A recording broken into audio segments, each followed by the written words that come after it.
အဖွားတယောက်ဟာခြံထဲကပန်းလေးတွေကိုခူးပြီးအိမ်ထဲမှာလှပလေးအလှဆင်နေတာပါအဲ့ဒီအချိန်မှာသူ့ရဲ့ခင်ပွန်းဖြစ်သူအဖိုးကရောက်လာပြီးပန်းတပွင့်ကိုအဖွားရဲ့စပင်မှာအตาအရာလေးပန်ပေးလိုက်ပါတယ်အဖွားကလည်းပြုံးလေးနဲ့အဖိုးကိုချစ်ခင်ဖက်ထားလိုက်တာပေါ့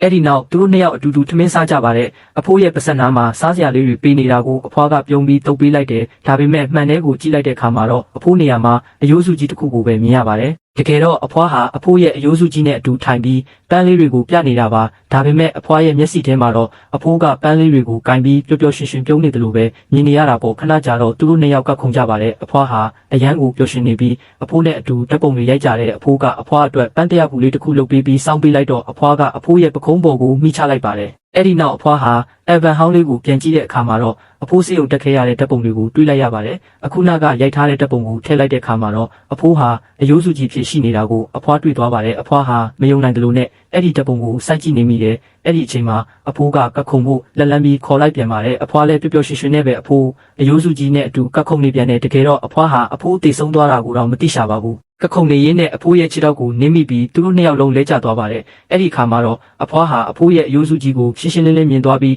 အဖိုးတည်ဆုံးသွားပြီဆိုတာကိုနားလည်သွားပါတယ်ဒါကိုသိသွားတဲ့အဖွားဟာအဖိုးရဲ့ကူနားမှာပန်းလေးတွေသွားချပြီးအိမ်ကိုပြန်လာခဲ့တယ်အိမ်တကားကိုဖွင့်လိုက်တဲ့အချိန်မှာတော့အရန်တောက်ပတဲ့အလင်းရောင်ကြီးကိုမြင်လိုက်ရပြီးအဖွားဟာဝမ်းသာအားရပြုံးလိုက်ပါတယ်